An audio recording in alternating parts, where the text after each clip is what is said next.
এবার হিজবুল্লাহর হামলায় ইসরায়েলের শীর্ষ সেনা কর্মকর্তা নিহত। আরো বিস্তারিত জানিয়ে দিব।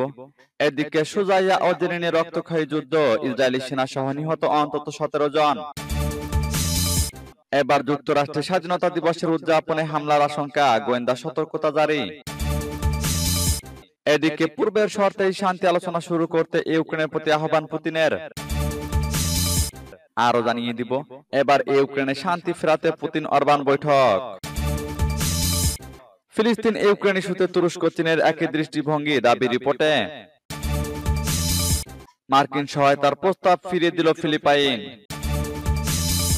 এবং সর্বশেষে জানিয়ে দিব, এদিকে নির্বাচনী লড়াই চালিয়ে যাবেন জো বাইডেন, ট্রাম্পকে হারানোর অঙ্গীকার। শুনছিলেন সংবাদ শিরোনাম, এখন বিস্তারিত। তবে তার আগে অনুরোধ থাকবে এই ভিডিওতে একটি লাইক দিন এবং কমেন্টস করে জানিয়ে দিন আপনি কোন জেলা থেকে বা কোথায় থেকে আমাদের সাথে যুক্ত রয়েছেন। এবং সংবাদের সর্বশেষ গুরুত্বপূর্ণ আপডেট পেতে চ্যানেলটি সাবস্ক্রাইব করে আমাদের সঙ্গেই থাকুন। আবারও হিজবুল্লাহর ভয়াবহ হামলায় ইসরায়েলের শীর্ষ সেনা কর্মকর্তা নিহত। লেবাননের সশস্ত্র গোষ্ঠী হিজবুল্লাহ রকেট হামলায় ইসরায়েলের একজন মেজর পদমর্যাদার সেনা কর্মকর্তা নিহত হয়েছেন। বৃহস্পতিবার অধিকৃত গোলান মালভূমিতে এই ঘটনা ঘটে বলে নিশ্চিত করেছে ইসরায়েলি গণমাধ্যম টাইমস অফ ইসরায়েল। মঙ্গলবার ইসরায়েলি সামরিক বাহিনীর হামলায় হিজবুল্লাহর সিনিয়র কমান্ডার মোহাম্মদ নিমা নাসের নিহত হওয়ার পর হিজবুল্লাহ অধিকৃত গোলান মালভূমিতে ইসরায়েলি সামরিক অবস্থান লক্ষ্য করে অন্তত 200টি রকেট নিক্ষেপ করে। পাশাপাশি হিজবুল্লাহ যোদ্ধারা বিস্ফোরক ভর্তি 20টি ড্রোন হামলাও চালায়। এতে ইসরায়েলের ওই শীর্ষ সেনা কর্মকর্তা নিহত হন। এই বিষয়ে টাইমস অফ ইসরায়েল জানিয়েছে, নিহত সেনা কর্মকর্তার নাম মেজর ইতাই গালেয়া। তিনি ইফতার রিজার্ভ আর্মড ব্রিগেডের ডেপুটি কোম্পানি কমান্ডার হিসেবে দায়িত্ব পালন করেছিলেন। হিজবুল্লাহ রকেটের সরাসরি আঘাতে তার মৃত্যু হয় বলেও জানায় সংবাদ মাধ্যমটি। গত 9 মাসের মধ্যে বৃহস্পতিবারই হিজবুল্লাহ সবচেয়ে বড় ধরনের রকেট অভিযান চালিয়েছে জানিয়ে ইসরায়েলি গণমাধ্যমটি বলেছে।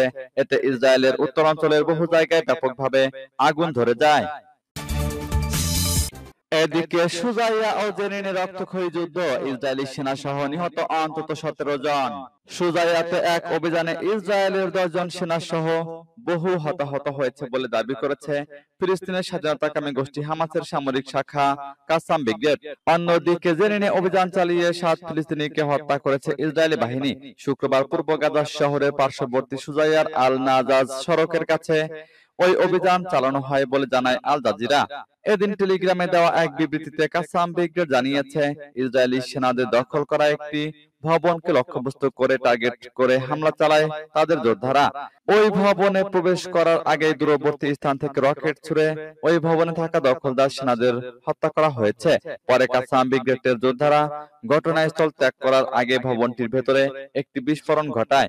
ওই বিস্ফোরণে হতাহত সেনাদের সরিয়ে নিতে হেলিকপ্টার ব্যবহার করা হয়েছে বলেও বিবৃতিতে উল্লেখ করা হয়েছে।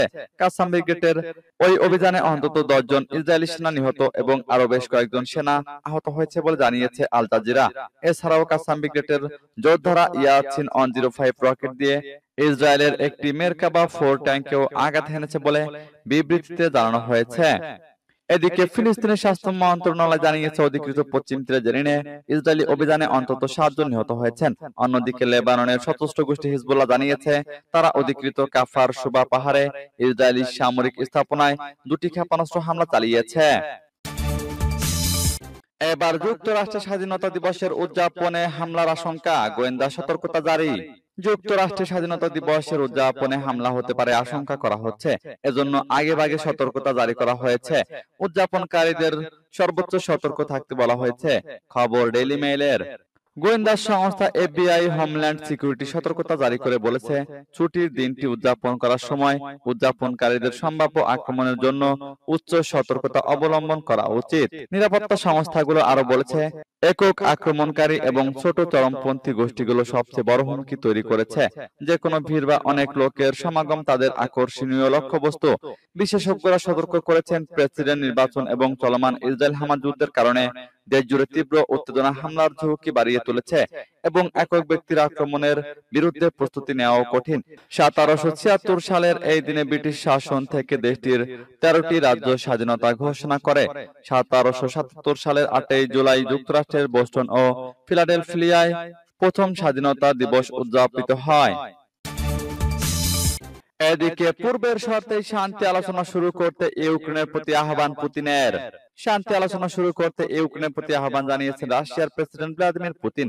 বৃহস্পতিবার তিনি বলেছেন, 2022 সালের ইস্তাম্বুল চুক্তি এখনো আলোচনার টেবিলে আছে। সেই চুক্তি ইউক্রেনের সঙ্গে শান্তি আলোচনার ভিত্তি হিসেবে কাজ করতে পারে। এক প্রতিবেদনে তুরস্কের সংবাদ মাধ্যম আনাদোলু এজেন্সি এ তথ্য জানায়।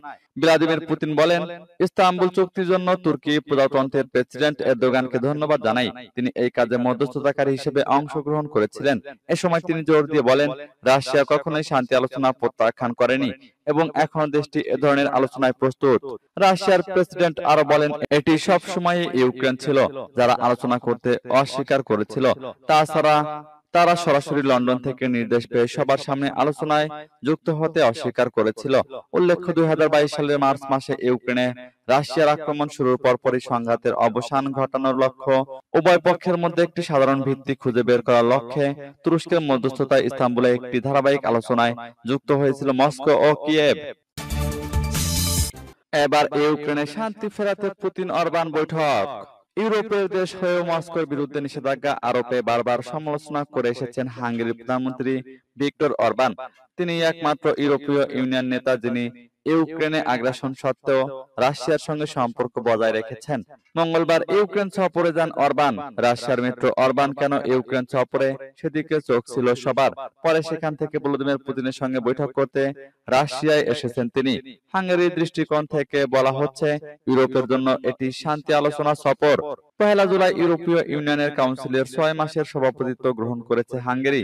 তারই অংশ হিসেবে শুরুতে ইউক্রেন সফর করেছেন দেশটির প্রধানমন্ত্রী ভিক্টর অরবান। রাশিয়ার আগ্রাসন এবং পশ্চিমা গোষ্ঠীর মস্কোর উপর নিষেধাজ্ঞার মধ্যে শান্তি ফেরাতে কাজ করছেন অরবান। মূলত মধ্যস্থতাকারী হিসেবে নিজেদের দেখাতে চান হাঙ্গেরির এই নেতা। মস্কোতে বৈঠকে পুতিন বলেন, আমি আশা করি আমরা এই কঠিন পরিস্থিতিতে দ্বিপাক্ষিক সম্পর্কের বিষয়ে মতামত বিনিময়ের সুযোগ পাব। অন্যদিকে অরবান বলেন, আমাকে অবশ্যই বলতে হবে যে সংঘাতের উভয় পক্ষের সঙ্গে কথা বলতে পারে এমন দেশের সংখ্যা দ্রুত হ্রাস পাচ্ছে। হাঙ্গেরি শীঘ্র ইউরোপের একমাত্র দেশ হয়ে উঠবে যে সবার সঙ্গে কথা বলতে সক্ষম হবে। ইউক্রেনকে যে কোনো পরিস্থিতি সমর্থন করে থাকে ইউরোপিয়ান ইউনিয়ন, কিন্তু সেক্ষেত্রে ভিক্টর অরবান ইউরোপীয় ইউনিয়ন নেতা হয়েও পুতিনের সঙ্গে ঘনিষ্ঠ সহযোগী হিসেবে পরিচিত। এদিকে ফিলিস্তিন ইউক্রেন ইস্যুতে তুরস্ক ও চীনের একই দৃষ্টিভঙ্গি, দাবি রিপোর্টে। ইসরায়েল ফিলিস্তিন সংঘাত এবং ইউক্রেন সংকটের বিষয়ে বেইজিং ও আঙ্কারা একই বা অনুরূপ দৃষ্টিভঙ্গি পোষণ করে বলে জানিয়েছেন চীনের প্রেসিডেন্ট শি জিনপিং। বৃহস্পতিবার তুর্কি প্রেসিডেন্ট রিসেপ তাইপ এরদোগানের সঙ্গে এক বৈঠকে তিনি এমনটা জানান। কাজাখস্তানের রাজধানী আস্তানায় সাংহাই কোঅপারেশন অর্গানাইজেশন নেতৃবৃন্দের শীর্ষ সম্মেলনের ফাঁকে শি জিনপিং এবং এরদোগান বৈঠকে এই কথা বলেন। এ সময় শি জিনপিং বলেন, এই বিষয়গুলোতে চীন ও তুরস্কের আরো ঘনিষ্ঠভাবে যোগাযোগ রক্ষা করা উচিত। দুই নেতার মধ্যে ফিলিস্তিন ও ইউক্রেন নিয়ে যখন এই আলোচনা হয়, তখন গাজায় প্রায় 9 মাস ধরে চলতে থাকা ইসরায়েলের আগ্রাসনে 38,000-এর বেশি ফিলিস্তিনি নিহত হয়েছে, যাদের বেশিরভাগই নারী ও শিশু। এছাড়া লাখ লাখ ফিলিস্তিনি বাস্তুচ্যুত হয়েছে। অন্যদিকে ইউক্রেনের বিরুদ্ধে রাশিয়ার যুদ্ধ 2 বছরেরও বেশি সময় পেরিয়ে গেছে, যেখানে কয়েকশো লোক মারা গেছে। এই দুই নেতা এর আগে 2022 সালের সেপ্টেম্বরে উজবেকিস্তানের ঐতিহাসিক শহর সমরকন্দে শেষবার মিলিত হন। বেজিং থেকে এক বার্তায় বলা হয়েছে, শি জিনপিং জাতিসংঘ এবং G20-র মতো বহুপাক্ষিক কাঠামোর মধ্যে তুরস্কের সঙ্গে সমন্বয় ও সহযোগিতা জোরদার করার জন্য চীনের প্রস্তুতি ব্যক্ত করেছেন। এবার মার্কিন সহায়তার প্রস্তাব ফিরিয়ে দিল ফিলিপাইন। দক্ষিণ চীন সাগরে অভিযান চালাতে ফিলিপাইনকে সহায়তা করতে চেয়েছিল যুক্তরাষ্ট্র, কিন্তু যুক্তরাষ্ট্রের ওই প্রস্তাব ফিরিয়ে দিয়েছে ফিলিপাইন। গত বৃহস্পতিবার রাতে দেশটির সামরিক বাহিনীর প্রধান রোমিও ব্রাউনার রয়টার্সকে এ তথ্য জানিয়েছেন। সম্প্রতি দক্ষিণ চীন সাগরে ফিলিপাইনের নৌবাহিনী ও চীনের উপকূলরক্ষীদের মধ্যে সংঘর্ষ হয়। এতে ওই অঞ্চলে উত্তেজনা ছড়িয়ে পড়ে। ফিলিপাইনের সঙ্গে সামরিক চুক্তি থাকা যুক্তরাষ্ট্র এ পরিস্থিতিতে তাদের সহায়তার প্রস্তাব দিয়েছে। দক্ষিণ চীন সাগরের কৌশলগত পুরো সমুদ্র পথের উপর মালিকানা দাবি করে আসছে চীন। এতে আপত্তি জানিয়ে আসছে ফিলিপাইন, ব্রুনেই, মালয়েশিয়া, তাইওয়ান ও ভিয়েতনাম। যুক্তরাষ্ট্র বলছে তারা সীমানা বিরোধে কোনো পক্ষ নেয় না, কিন্তু নৌপথে চলাচলের স্বাধীনতা রক্ষার অভিযান হিসেবে দক্ষিণ চীন সাগরে তাদের যুদ্ধজাহাজ পাঠিয়েছে। গত বছর থেকেই দক্ষিণ চীন সাগর জুড়ে উত্তেজনা বেড়েছে। এর মধ্যে গত মাসে চীন ও ফিলিপাইনের মধ্যে সংঘর্ষ হয়।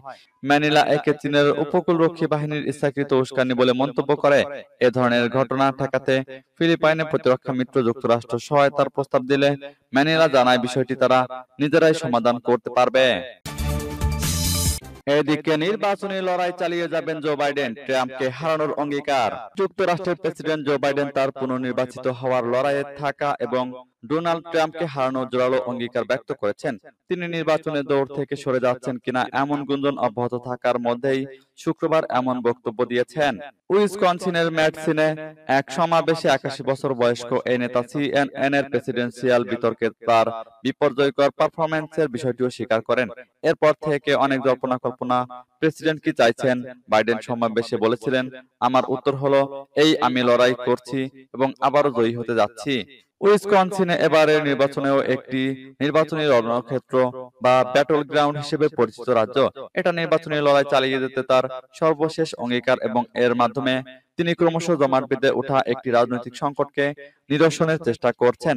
১৭ মিনিটের বক্তৃতা যেখানে তিনি বলেছিলেন বিতর্কের মঞ্চের চেয়ে অনেক বেশি সক্রিয় এমন সময় হলো যখন তার প্রচারের জন্য একটি কঠিন সময়, কারণ কিছু ডোনার ও ডেমোক্র্যাট সহযোগীরা বিবেচনা করছেন যে তার লড়াই থাকা উচিত কিনা। যুক্তরাষ্ট্রের একাধিক সংবাদ মাধ্যমের খবর অনুযায়ী তার প্রচার দল সচেতন যে আগামী কয়েকদিন বাইডেনের পুনর্নির্বাচন লড়াই দৃঢ় হবে কিংবা ভেঙে যাবে। রিপাবলিকান প্রার্থী সাবেক প্রেসিডেন্ট ডোনাল্ড ট্রাম্পের সাথে বিতর্কের পর তিনি যে সমর্থন হারিয়েছিলেন সেটিকে পুনরুদ্ধারের চেষ্টা করছেন তিনি।